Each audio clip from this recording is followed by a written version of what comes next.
प्यारी साध संगत जी, आज हम सुनेंगे एक बहुत ही अच्छी साखी, राजा भोज की भूल। तो चलिए स्टार्ट करते हैं। एक बार राजा भोज के पास शिकायत पहुंची कि आपके नौकर घोड़ों को पूरा दाना न खिलाकर उसे बेच देते हैं। राजा घुड़साल में गया और घोड़ों को दाना अपने सामने तुलवाने लगा। उसी समय एक साधु आ गया और बोला, महाराज कुछ खाने को दो, मैं भूखा हूं। राजा ने कहा, ये तो घुड़साल है, आप नगरी में चले जाओ। महात्मा ने फिर कहा, राजन मैं बहुत भूखा हूं, कुछ तो दो। राजा ने फिर कहा, जब मैं कह रहा हूं कि तू नगरी में चला जा, फिर जाता क्यों नहीं? विनाश काल में तो बुद्धि विपरीत हो जाती है। जब उस महात्मा ने ज्यादा हठ किया तो राजा ने एक मुट्ठी घोड़े की लीद उस महात्मा की झोली में डाल दी और बोला, खा ले। महात्मा लीद को फांकता हुआ चला गया। अब राजा को बहुत पश्चाताप हुआ। वह सोचने लगा कि महात्मा तो वास्तव में भूखा था, मैंने उसके साथ बहुत बुरा व्यवहार किया। राजा ने नौकरों को आज्ञा दी कि जाओ उस महात्मा को ढूंढ कर लाओ। नौकरों ने महात्मा को बहुत ढूंढा, परंतु वह नहीं मिला। शाम को जब राजा घूमने निकला तो देखा कि एक चौराहे पर वही महात्मा बैठा है। उसके पास कुछ आदमी बैठे उसका सत्संग सुन रहे हैं। वह वापस महल में आया और भेष बदलकर महात्मा के सत्संग में जाकर बैठ गया और सत्संग सुनता रहा। जब सत्संग संपन्न हुआ तो सभी चले गए, परंतु राजा नहीं गया। महात्मा ने कहा, भाई अब तू भी अपने घर जा। राजा ने कहा, महाराज मैं अब कहाँ जाऊंगा, मैं आपके पास ही ठहर जाता हूँ। महात्मा बोला, मैं किसी को अपने पास नहीं ठहरने देता। राजा दूर जाकर बैठ गया। आधी रात के समय राजा ने देखा कि एक विमान आया और महात्मा उस विमान में बैठ गया। जब विमान ऊपर जाने लगा तो राजा भी मौका पाकर उससे लटक गया। विमान स्वर्ग में जाकर रुका। महात्मा विमान से नीचे उतरा तो उसने राजा को एक तरफ खड़ा देखा। राजा को देखकर महात्मा बोला, तू यहाँ क्यों आया है? राजा ने कहा, जब आप आ रहे थे तो मैं भी पीछे पीछे आ गया। महात्मा ने कहा, जब आ ही गया है तो आ तुझे स्वर्ग दिखाता हूँ। महात्मा ने उसको बड़े बड़े दानियों के महल दिखाई। एक महल को देखकर राजा ने पूछा, महाराज ये किसका महल है? महात्मा ने कहा, यह राजा भोज का है। राजा ने पूछा कि क्या आप यह महल मुझे अंदर से दिखा सकते हैं? महात्मा राजा को महल के अंदर ले गया।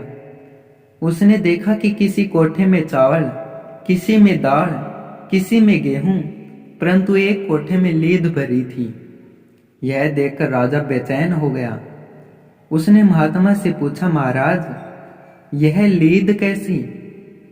महात्मा बोला, भाई राजा भोज ने किसी वक्त लीद का भी दान किया होगा। दान की हुई चीज का 1000 गुना यहाँ आ जाता है। राजा ने पूछा, इस लीद का क्या बनेगा? महात्मा बोला, भाई यह तो जैसे उस महात्मा ने लीद इस्तेमाल की होगी उसी तरह से राजा को भी यह लीद बरतनी पड़ेगी। अब तो राजा बुरी तरह से घबरा गया और सोचने लगा कि यह महात्मा तो एक मुट्ठी लीद को खा गया था, परंतु यह कोठा भर लीद कैसे खाई जाएगी?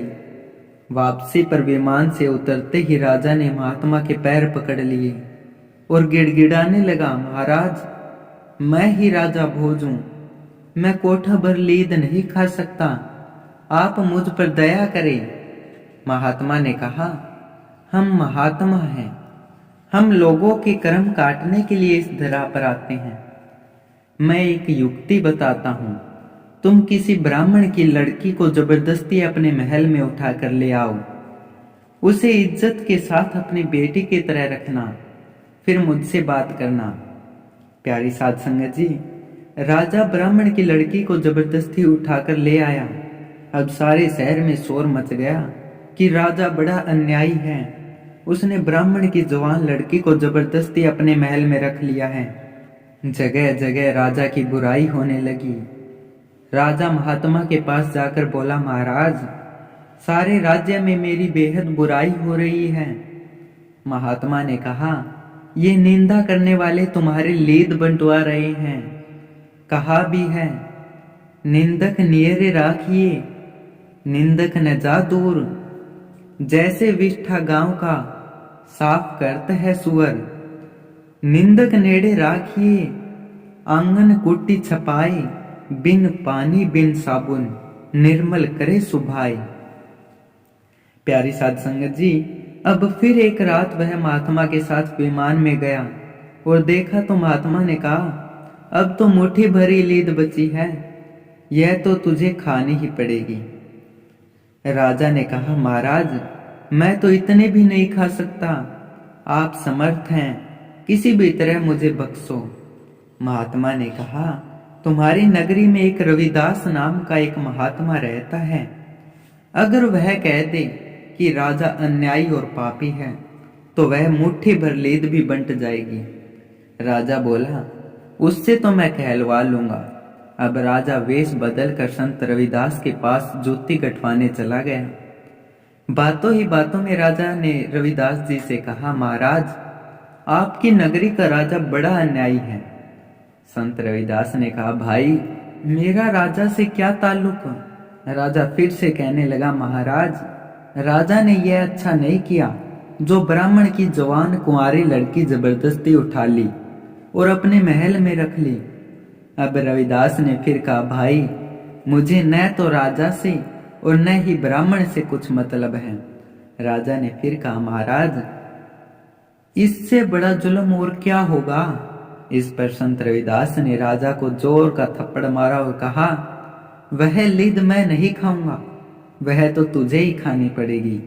अब राजा उसी महात्मा के पास वापस आया और उनके चरणों में शीश टेक कर कहने लगा, महाराज, मैं वह लीद नहीं खा सकता और संत रविदास ने मेरी निंदा करके वह लीद नहीं बंटवाई, आप मुझ पर दया करो।